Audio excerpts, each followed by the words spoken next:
Hello, boys and girls.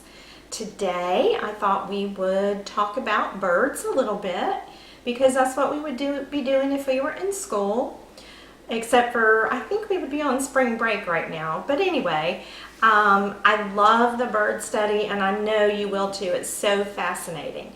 So what I would do I would ask you, what can you think of about birds that is special only for birds?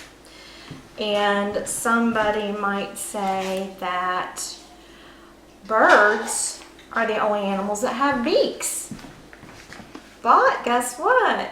There are some other animals that have beaks. There's a duck-billed platypus. He has a beak, and he's not a bird. And somebody might raise their hand and say, I know, Miss Ray, I know.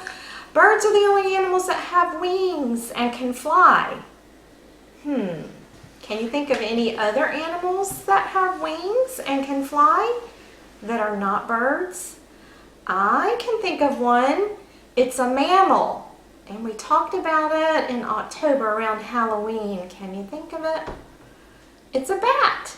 A bat is a mammal, remember? And also a lot of insects have wings and can fly. So that's not special just for birds. Then somebody might say, but Miss Ray, I know. Birds are the only animals that have feathers. Bingo, you got it, feathers. Birds are the only animals that have feathers. And you know, not all birds fly. We studied one of them in December. Remember our penguins? Those are birds and they don't fly, but they do have feathers. So all birds have feathers. So the first bird I want us to learn about is the robin.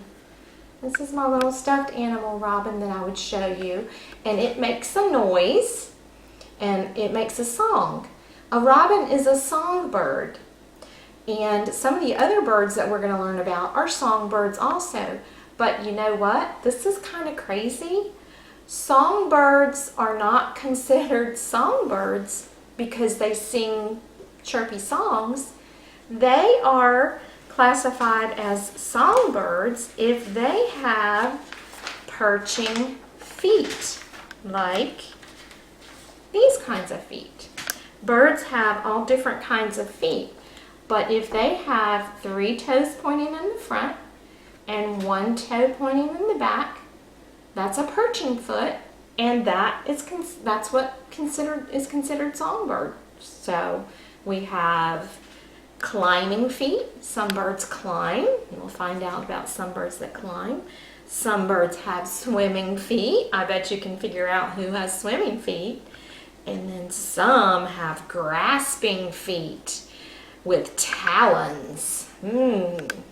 So we're going to learn about some songbirds, some waterfowl, that's the birds that live in the water, like ducks and geese, and we're going to learn about birds of prey, like eagles and red-tailed hawks. So the first one, of course, is going to be our robin. And I bet you've seen these guys all around your yard. They have orangish reddish breasts and darker head and grayish kind of darker wings and feathers. And I have a little story I want to read to you about the robins. This is called Extraordinary Robins. It happens every spring. After the winter chill is gone, robins prepare to raise their families. And it's hard to raise a family without a nest. So Mother Robin collects twigs and weeds, and she weaves them together with mud to form a nest. Daddy doesn't help. Okay, Mommy's a busy, smart lady, isn't she? And then Mother Robin lays her eggs, and she sits on them to keep them warm. About 2 weeks. Do you remember what that word is called? Where the eggs, the mommy sits on the eggs to keep them warm, incubate.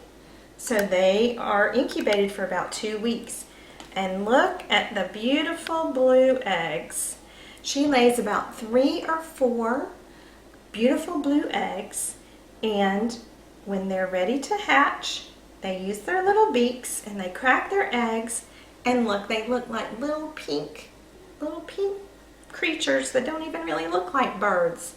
But they grow and change very quickly, and their eyes are closed too. Don't have any feathers yet. Oh, but they are hungry, very hungry. Look at those mouths open. Feed me, feed me, feed me. So mommy and daddy both take turns feeding their babies. They love worms, and they will feed them some insects too. And one thing I learned about robins that's kind of interesting is that when the mommies and daddies come with food to feed the babies, they usually start with the babies that are kind of in the middle first, in the middle or center of the nest first. And after a while, the little babies catch on to that. So they all kind of want to take turns getting in the middle so they get their food first. And look here. Look at this guy, mommy or daddy, can't tell them that, is pulling a worm out of the ground. And some people think when they see robins, and you can watch them and be a bird watcher, if you see a robin in your front yard, you might notice him going like this. He might tilt his head a little bit. Some people think he might be listening to see if he can hear any worms, or he might just be trying to get a closer look out of that eye over there. He has ears underneath his feathers. You can't see them, but he does have ears. So he could be listening, or he could be looking at the worms that he's getting ready to pull. And here is a picture of the baby robins gobbling up the worm. Yum! Mother and father feed them insects and berries, and it takes a lot of work to keep those hungry chicks full and happy. And then, as they grow, they get very crowded in their nest. So soon it's going to be time for them to leave the nest. And when they're at this stage, they're called fledglings. And they will get ready to leave the nest. And then daddy will stay with the fledglings for a while to make sure that they know how to get their own food and protect themselves. So they're so beautiful, and there's so many around. I know you can find some in your neighborhood. Now, the fun part. So little robins sing a song, and it sounds kind of like cheer up, cheerily, cheer up, cheerily. And if you kind of get that in your mind and you go outside, you can hear that. I'm going to play this. This sounds pretty much like a real robin sounds. Cheer up, cheerily. Cheer up, cheerily. I'm going to play it one more time. I know you would love to press this button at school and hear it yourselves.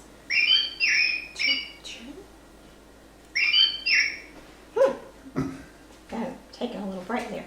Now I have some special things to show you in my box here. So one thing that you can always identify a robin nest, if you find one that has fallen out of a tree and it is no longer being used, you might ask your mommy and daddy if you can take it inside to look at it, or leave it outside in the garage to look at it. But the most amazing thing is that the little robin, the mother robin, makes a nest, and she holds it together with mud. This is mud. I don't know if you can hear that. Mud is kind of hard. It's not as hard as cement, but it dries pretty hard. So this is an old robin's nest, and all the soft things that she lines it with have come off. But I save it so that you can see that it's made with mud on the inside. But look at this big twig that she had on the bottom. And She's got some plastic straw kind of thing, maybe from somebody's Easter basket woven in there. And then I have another robin's nest that is not as old, and it has all of her nest still. Look at all the things that she uses in her nest. And then you can see on the inside, she's got some smaller, drier, softer grass in there for the little babies. And you can't see it, but I can feel the mud in there. So I know this is a robin's nest. Very cool. Very cool. Love, love, love those robins. So hopefully you can go outside and find a little robin to watch. And if you have any binoculars, you might want to start learning how to be a bird watcher. You have to be kind of still and quiet though, because you don't want to scare them off. Do you know what happened the other day? It was in the morning and I heard this little scratchy, scratch, scratch, scratch on my front door, and I have like a little brass, it's called a kick plate on the front of my house, and it's down at the bottom. And I heard the scratchy, scratch, scratch, scratch, and I thought, what is that? And my little cat was kind of crazy and very concerned about what was going on. So I peeked out to see if I could see what it was, and I figured it might be a bird, but I tapped on the door and a robin shot away. So I don't know what in the world the robin was doing up there at that little gold kick plate. So anyway, that's just an interesting story. I don't know what she was doing. All right, I hope you enjoyed learning about robins. See you soon. While we were talking about the robin, I forgot I was going to teach you about the cowbird. I mentioned it to you when we Zoomed the other day. Well, a cowbird, I call it a lazy bird because a cowbird doesn't build a nest. He lays or she lays her eggs in other birds' nests. So she might lay her eggs in a robin's nest or a cardinal's nest or a blue jay's nest or a warbler's nest. But these cowbirds right here, they come around at dawn. So dawn is super early in the morning, right before the sun rises. So it's very hard to get a photograph of a cowbird in action with the eggs, doing what she does with the eggs.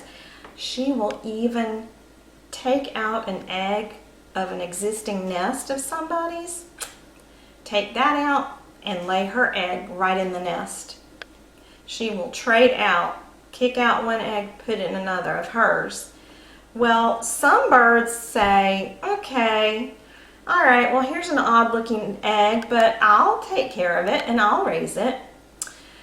And Miss Robin is so smart. When she sees that extra egg in there, she says, oh, no, thank you.